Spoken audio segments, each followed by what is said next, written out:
2013's Texas Chainsaw 3D is about a woman named Heather who inherits her grandmother's mansion after she passed away. When she and her friends arrive, things go horribly wrong, and Heather soon takes on her role as a Sawyer. Now fuel up your chainsaws and stitch on your skin mask. It's time to watch people die.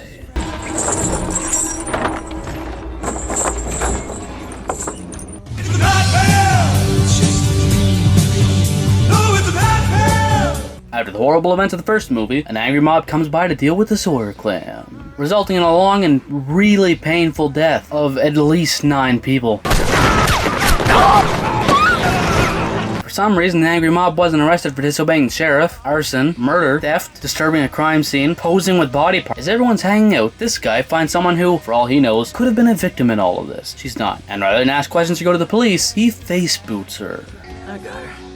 Everything's okay. Before this could go too far and prevent them from becoming the only survivors, Heather gets some mail and learns the fate of old Grandma Sawyer. My grandmother died 3 weeks ago. I thought all your grandparents were dead. So did I. As they're traveling through Texas to go to Grandma's mansion, they come across a roadkill armadillo. After the group leaves a strange hitchhiker alone in their new home, he decides to rob the place. While doing so, he stumbles upon a couple hidden rooms. After attempting to get through a metal door, Leatherface swings by to show him why that might be a bad idea.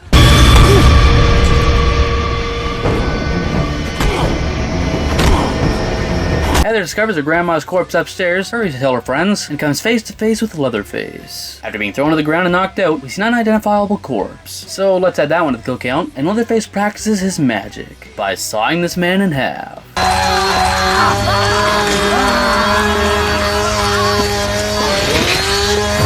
They were on the road to survival, and what happened?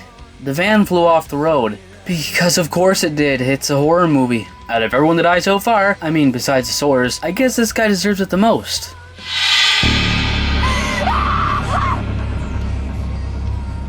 Apparently it was hard to make the freezer a focal point in this scene, because almost immediately, for no reason whatsoever, Bert demands the investigating officer to go check it out. And because this is a horror movie moment, you can bet this doesn't end well.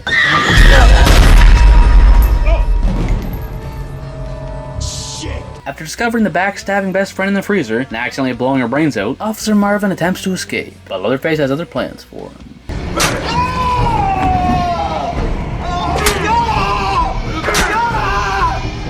It really didn't take much for Heather to snap, but I mean, to be fair, she just found out her birth family was murdered really slow and painfully. After finding out the truth, she and Leatherface team up to kill Bert, starting with this creepy little henchman. You remember me?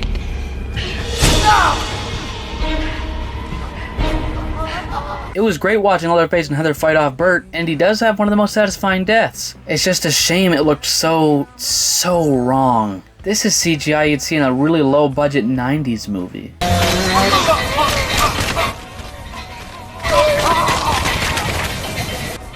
So the movie ends before we can see anything. I think it's safe to assume the mama-killing, baby-stealing, murderous scumbags are down for the count.